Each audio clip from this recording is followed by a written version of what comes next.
te ouvindo. Então tá bom. Vamos lá, a primeira pergunta que é essa: realmente é impossível o déficit zero? Ou a Haddad está certo em querer perseguir esse déficit zero? Essa mudança para 0,25, 0,5, ela é uma mudança necessária, ou seja, também mais possível para o governo cumprir? Uhum. Olha, a meta de zerar o orçamento, né, o déficit o ano que vem, ela seria possível, mas com uma outra agenda de governo, né? Revendo, por exemplo, a vinculação dos gastos de saúde e educação à arrecadação, né? Repensando a fórmula de ajuste do salário mínimo, contendo despesas, de uma forma geral, as despesas discricionárias. Ela seria possível, mas foi uma escolha do governo para uma plataforma de mais, né, uma proposta ali de acelerar, de aumentar gastos públicos. Foi uma escolha política, que seria coberto por aumento de arrecadação. Você pode dar o nome que quiser, recomposição da base, como fala o ministro, mas é aumento de arrecadação, o que naturalmente enfrenta muitas dificuldades. Então, vamos colocar da seguinte forma: quando foi anunciado o arcabouço fiscal com as metas fiscais, já de cara, a maioria dos analistas, o consenso de mercado é que aquelas metas não eram críveis. Hoje você olha, aliás, já há um bocado de tempo, o Boletim Focus do Banco Central, que faz aquele compilado, né, das projeções do mercado, de um déficit de 0,8% do PIB. Então, a primeira coisa em algum momento, eu acho que havia essa percepção de que a meta seria mudada. Talvez a conta-gotas, aos poucos, conforme viessem reavaliações de receitas e despesas, mas a forma como está sendo apresentada, quer dizer, a manifestação sendo nula, depois o ministro Haddad não conseguiu fazer, né, naquela conferência com a imprensa, não conseguiu fazer um discurso muito convincente, então a forma foi ruim.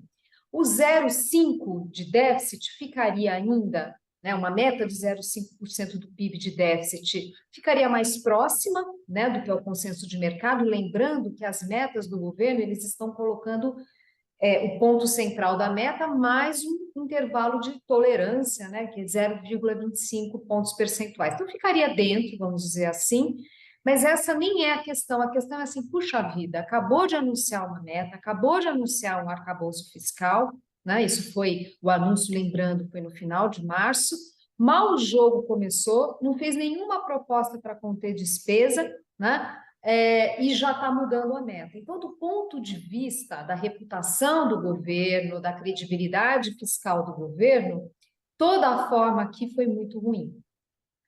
Ora, Zeina, você lembra bem, mal saiu, né, esse novo marco fiscal, e ele depende muito de elevação da arrecadação para que tivesse êxito, na forma como o governo escolheu, que privilegia aumentar a arrecadação em detrimento do corte de gastos. O que eu lhe pergunto, objetivamente, o orçamento para 2024, que o governo enviou ao Congresso, há 523,7 bilhões de subsídios, desonerações, isenções. Há muito disso que não pode ser cortado, evidentemente, mas se o governo levasse a sério a proposta de fechar ralos, de eliminar isenções que precisam de uma aferição, inclusive, sobre a forma, o efeito daquilo na economia e tal. Acha que se o governo atacasse esses 523,7 bilhões que ele deixa de arrecadar, haveria aqui espaço para cumprir a meta de zerar o déficit ou não? Olha, essa equação é bem complexa. Não é à toa que esse é um tema tão difícil, né? Porque nós, como sociedade, a gente dificulta isso. Aqui tem que dividir a responsabilidade com o setor privado, né? Na hora que fala em rever isenções, todos os setores se sentem especiais. Um exemplo disso foi a discussão da reforma tributária, né? Em que a gente vê, dia após dia, mais setores sendo beneficiados sem uma justificativa para aquilo, né? E, obviamente, alguém vai pagar a conta. Então, é claro que o que se espera de governantes é essa capacidade de diálogo, de mostrar os números e de fazer o devido enfrentamento, né? E dialogar com a sociedade. Daí, digamos que você fala, bom, eu vou colocar essa agenda, eu não vou, né? Não consegue aprovar rapidamente, porque é um longo percurso para isso, mas a sinalização já seria muito importante, né? Quando a gente fala dessas questões fiscais, não é só o número, a letra fria ali, o número da projeção para aquele ano, do orçamento, é também a sinalização, é o compromisso com o melhor uso dos recursos públicos. Você citou a questão desses chamados gastos tributários, dessas renúncias tributárias, mas tem também do lado das despesas, né? Seria muito importante esse passo. A gente está muito atrasado, a gente fez a reforma da Previdência lá atrás, em 19, e desde então não tivemos mudanças ou discussões de outras reformas estruturais. Então, inserir essas questões no debate, né, na agenda política, mesmo que não traga efeitos tempestivos já para o ano que vem, mas seria muito importante colocar isso. Não é um debate fácil, como eu disse, nós, como sociedade, somos muito relutantes a reformas estruturais. Zena, boa tarde, Sakamoto aqui. Rapidamente, toda essa discussão a respeito da questão do déficit, ela pode variar a depender do tamanho do crescimento econômico do ano que vem, porque a gente foi surpreendido com o tamanho do crescimento deste ano, né, que vai chegar próximo de 3 se nada der errado, né, no meio do caminho. Mas se o crescimento for assim, e tudo bem, tivemos uma agricultura, soja, milho, muito acima do esperado, né? A depender do crescimento econômico do ano que vem, também esse cálculo do déficit muda? Olha, você colocou um ponto importante. Só para fazer uma consideração, a gente viu ao longo do ano as projeções fiscais até piorando, né? Na verdade, elas começaram a piorar quando teve a discussão, começou a discussão da PEC da transição, a gente já viu ali, né, a piora das projeções fiscais. Nem era, na minha visão, nem era porque o Lula ganhou a eleição, mas porque veio toda a discussão da PEC da transição. Aí veio o arcabouço fiscal, não melhorou, estão até ligeiramente piores, mesmo com a revisão para cima da projeção do PIB, para este ano e para os próximos. Né? Quando você pega o que era a projeção do PIB no início do ano para este mandato presidencial, hoje é sensivelmente melhor. E mesmo assim as projeções fiscais pioraram. Bom, a razão para isso é que a gente toda hora está vendo uma notícia de uma despesa nova, de um benefício novo tributário do próprio Congresso, um governo com muita dificuldade de barrar essas medidas, né? A gente viu, por exemplo, nessa questão da desoneração daqueles 17 setores, como não conseguiu avançar, mesmo isso estando, né? A gente está discutindo uma Enfiaram as reforma prefeituras tributária. lá, né, Zena? E Enfiaram enfiaram as prefeituras, né? Então, assim, você percebe um governo que não está conseguindo conter muitas pautas, eu não vou dizer pauta-bomba, mas pautas que pioram a gestão fiscal, né? Então, é um governo muito permeável à pressão. Então, daí, claro, os números fiscais não melhoram. Então, respondendo objetivamente a sua pergunta, é claro que, em princípio, a revisão para cima dos dados do PIB ajudam por dois canais. Um pelo impacto na arrecadação e outro porque todas essas variáveis é sempre medido como proporção do PIB, né? Então, se o PIB vai melhor, é claro que o resultado deveria melhorar como proporção do PIB, e não é o que a gente observa. E não observa não é só porque a arrecadação está sofrendo, como disse o ministro, veio melhora do PIB, da arrecadação não é tanto assim, mas também porque toda hora a gente vê uma medida nova sendo aprovada na direção contrária ao ajuste fiscal. Agora, Zena, só uma última questão. Você até no abre da entrevista dizia que esse déficit de 0,5, ele está dentro do que o mercado realmente espera. Ou seja, o mercado não estava iludido com a possibilidade de um déficit zero, como foi dito pelo Haddad. Você acha que se houver realmente essa mudança, não vai acontecer um alvoroço no mercado? A gente está vendo, até estava monitorando aqui o mercado nesse momento. A gente tem a Bolsa caminhando aí com mais ou menos 1% de alta nesse momento, um pouco menos, né? Agora. E hoje, por exemplo, está 0,81 de alta nesse momento a Bolsa de Valores de São Paulo. O dólar estável agora a R$ 5,04.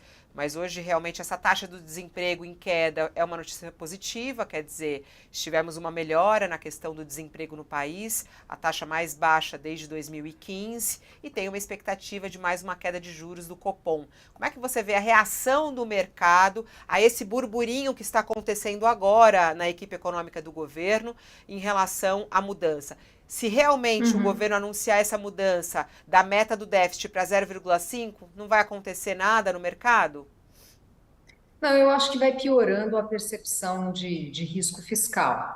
Claro que a gente não está falando aqui, me perdoe a colocação, a gente não está falando aqui de governo Dilma, com o ministro Joaquim Levy sem nenhuma condição política de ficar e praticamente falando sozinho ali, sobre a necessidade de reforma. Não é disso que estamos falando, né? A gente está falando apenas que, olha, tem um sinal do ponto de vista da força política do ministro que foi questionada, ainda que não seja um quadro extremo como o do passado, né?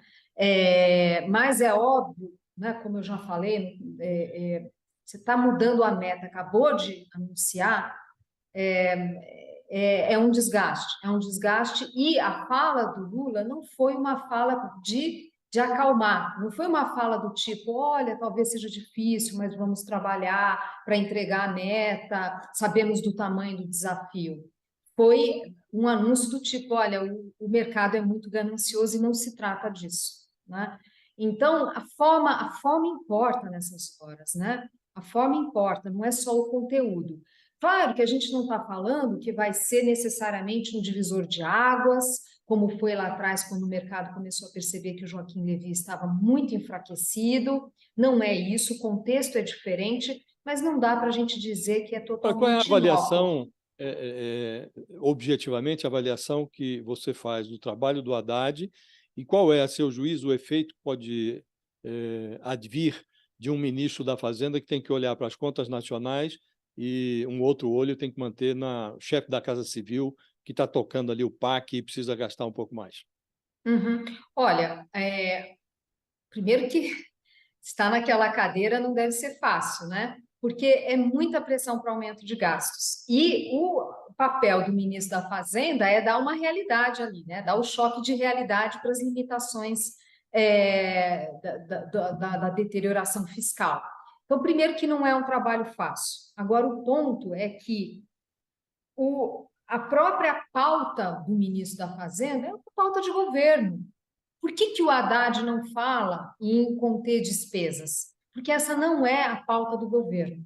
O que não significa que, em algum momento, se a gente tiver uma piora muito forte de expectativas, uma tempestade perfeita, não estou falando que esse é o cenário mais provável, mas a gente vê um quadro internacional que vem se deteriorando, juros teimosamente elevados no mundo, talvez demore muito mais, isso atrapalha o trabalho do Banco Central de cortar juros, a gente está falando das classes médias muito endividadas, no sufoco, enfim, é possível que em algum momento não haja outra opção senão trazer essa agenda de revisão de gastos tributários, né, de renúncias e das despesas por si só. Mas hoje a fala do ministro, ela reflete a própria realidade do governo, né? Como que ele vai prometer conter despesas se ele não tem carta branca para isso, né? Então, é importante colocar, isso valia para qualquer ministro, vale para o atual. Essas agendas mais duras de reformas estruturais não são só a agenda do ministro da Fazenda, tem que ser agenda de governo. A gente viu isso no governo anterior,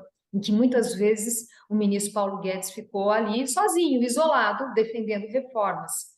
Então, assim, é o governo, é o Lula, né? É o presidente da República que tem que minimamente entender. Claro que o papel do ministro da Fazenda é trazer lucidez, né? Mas, enfim, não é suficiente isso. Tem que ser o próprio presidente entender essa necessidade. Aí fica uma tarefa